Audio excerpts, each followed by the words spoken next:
どうもこんにちは。いやー、ウォッチーズワンダース終わっちゃいましたね。皆さん気になる新作とかありましたか？それで今回はですね、ウォッチーズワンダース大反省会ということで、私の感想とか、あとは気になった新作時計なんかも発表しちゃいたいと思いますので、最後までお付き合いいただけると嬉しいです。はい。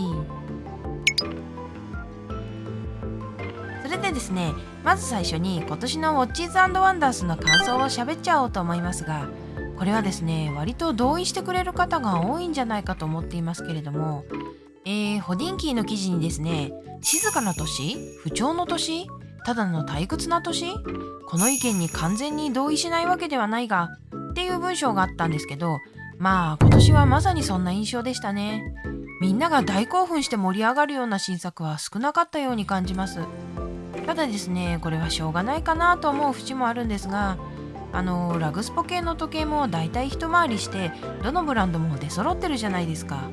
となると今ちょうど過渡期じゃないかと思っていて、次のブームを牽引する時計は何かってみんなで探っている状態なのではないかと。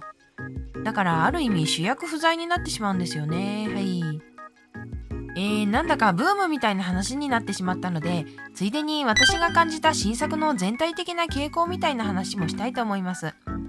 いくつかあるんですけれども、まず一つが、まあこれは今年始まったことではないんですが、ダイヤルカラーがますます豊富になりましたよね。まさに百花繚乱といった様相を呈しているのですが、何年か前にグリーンの文字盤が出始めてきて、それがかなり印象的だったんですけれども、そのあたりからどのブランドも多色展開するようになってますよね。各社ダイヤルに力を入れ始めたっていうのとか、あとは技術的な進展があったとか、いろいろ言われてはいますけれども、ユーザーとしては自分の好きな色のダイヤルが選べますし、この傾向は大歓迎ですよね。で、いよいよここまで来たかっていうのがあってですね、ノモスの新作なんですけど、グラスヒュッテの時計製造175周年を記念した限定モデルを出しまして、それがタンジェント38デイトなんですけど、なんとバリエーションが31色もあるんですよね。これ日替わりで付け替えて1ヶ月楽しめるようにっていうコンセプトみたいですけど、1本38万円くらいするので、本当に全色集めようとすると1200万円くらいかかりますね。という富豪用の新作なんですけど、31色って前代未聞じゃないですかね。高級時計でやってるってあんまり聞いたことないんですけれども。で、そのカラーバリエーションを見てみたら、80年代みたいな色使いで、なんだか元気の出るようなものでしたね。日替わりで付け替えれば毎日楽しいだろうなぁと想像してしまいました。はい。それから私が感じた新作の傾向の2つ目なんですけど、買いづらいモデルが多いですよね。この買いづらいっていう意味はいろいろあるんですが、例えばゴールド、プラチナを使ったモデルとか、これは紹介した中だとロレックスが顕著だと思いますが、今年はほとんどステンレスモデルなかったですよね。高くて買いづらい。あとは限定モデル。これはカルティエですけど、カルティエプリベで毎年めちゃくちゃいい復刻出しますけど、必ず限定なので、これも買いづらいっていうか、まず買えないですよね。それから複雑機構を積んだモデル。ジャガールクルトは超絶複雑デュオメトルを出してきましたし、まあこれも買えないですよね。これはもう高付加価値化と言いますか、単価を上げれば儲かりますから、そういう風な傾向が見られた気がします。ここ数年の値上げでただでさえ買いづらくなっているので、なかなかきついことになってきていますけれども、はい。それであとはですね、以前の動画でもラグスポの次は何が来るんだいっていうテーマで話したので、それがどうだったのか、まあそういう傾向というか感想を喋りたいと思っているんですが、ラグスポの次はカジュアルだったりスポーツ要素があるドレスウォッチが来るんじゃないかと思っていまして、バシュロンでいうところのデイリーラグジュアリーウォッチ56みたいなものなんですけれども、で今年の新作見てどうだったかというと、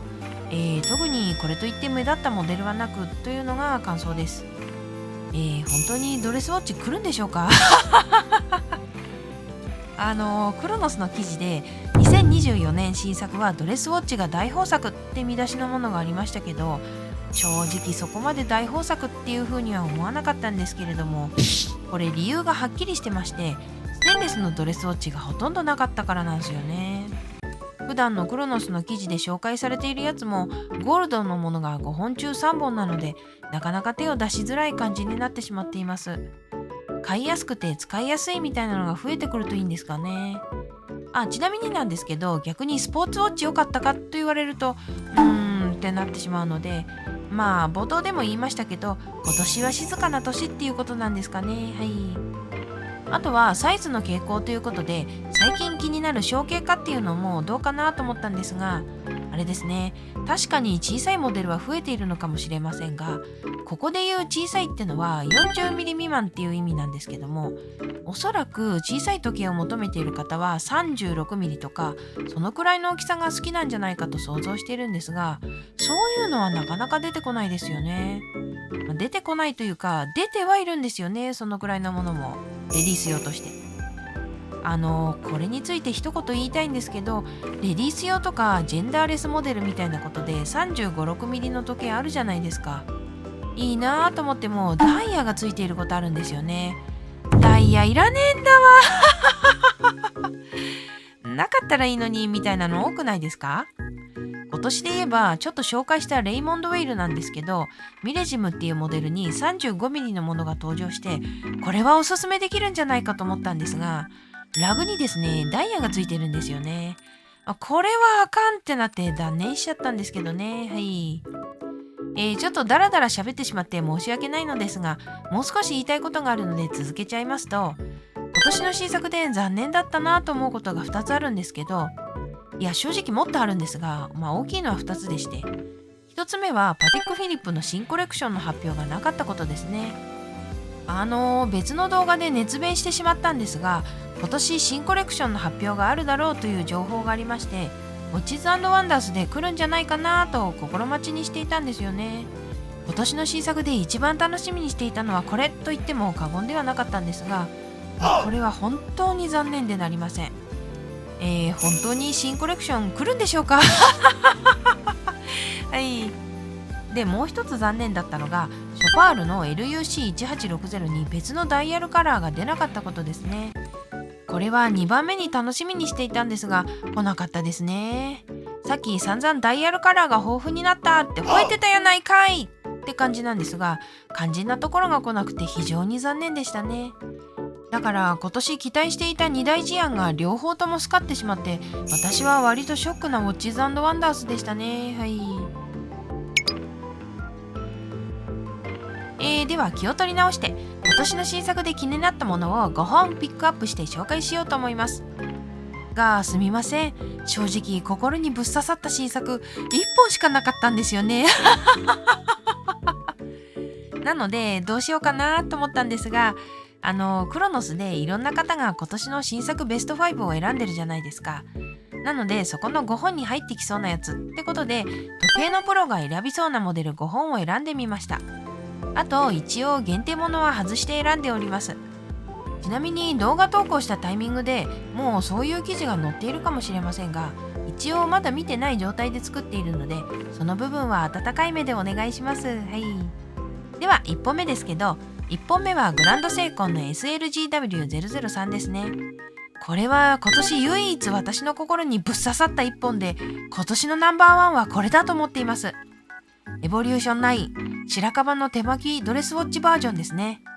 グランドセイコーの約50年ぶりとなる新手巻きムーブメントキャリバー QSA4 搭載。さらに硬くて傷がつきにくく、色味も白っぽくて綺麗なブリリアントハードチタンをケースに採用しているドレスウォッチとして結構いいんじゃないでしょうか。価格は145万円でそれなりにしますが、他の海外ブランドのものと比較して価格に対するクオリティは間違いなく高いので、おすすめしたい1本ですね。次に2本目ですが、2本目はチューダーのブラックベイ 58GMT ですね。これは硬いと思っていて、選ぶ方結構いらっしゃるんじゃないでしょうか。チューダーの人気シリーズブラックベイ58に GMT 機能のついたモデルが出ましたね。ベゼルはいわゆるコークですが、ロレックスの GMT マスター2よりもクラシックなデザインですよね。しかもムーブメントは新開発のもので、 GMT 機能と瞬時日送り機能を両立させている優れものなんですよね。これも比較的買いやすい価格なのでおすすめしたい一本です。では次の3本目ですが、3本目は IWC のポルトギーズエターナルカレンダーですね。これはですね、現実的に買える代物ではないので、おすすめしたいという枠では選んでないんですが、時計のプロの方が選びそうっていう理由で選んでみました。それでですね、このモデルはエターナルと銘打っている通り、2400年までのウルー年を調整するカレンダーと、4500万年に1日しかずれないムーンフェイズという超絶機構を備えていて、言ってみればスーパー永久カレンダー、ゴッドスーパー永久カレンダーみたいなもんですね。で、それだけではなくて、ガラス製の文字盤だったり、ボックスガラスだったり、そういったところにも複雑な工程を経てできたものが使われているんですよね。この文字盤とかいいなぁと思ったので5本に入れてみました。では4本目ですが、4本目はパテックフィリップの5330ですね。これも普通には買えないんですが、ワールドタイム一新ってことで選んでみました。とはいえ、完全に新しいモデルっていうわけではなく、去年のウォッチアードグランドエキシビションで発表された限定モデルの通常版なんですよね。機能としてはいつものワールドタイムなんですけど、そこにローカルのデート表示をつけていまして、今までのものよりもより複雑になっております。デザインもブルーグレーの文字盤にデニム風のストラップを合わせていて、かなりカジュアル感を押し出していますね。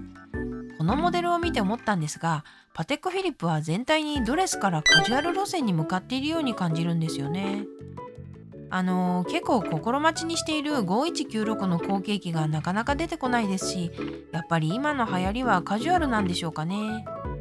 では最後5本目ですが、5本目はジャガールクルトのデュオメタルカンティエムルネールですね。これだけはですね、誰かが選びそうとかではなくて、私のコネ枠ですね。で、この時計どういうものかというとですね、2つの香箱と2つの輪列があって、それを1つの超速機構が統合していて、1つは複雑機構を機能させ、もう1つは正確な掲示機能を動かすっていう機構の時計なんですね。これによって複雑な機能を有しながら卓越した精度が保証されるっていうすごいものなんですけれども、私が注目したのはもちろん機能的にもすごいんですが、丸っこい風貌とケースがすごく印象的でいいなと思っちゃったんですよね。割とガチで丸っこい時計にはまりそうです。はい。ということで今年の5本選んでみたわけですが、最初にも言いましたが、本気で刺さったのはグランドセイコーの SLGW003 だけで、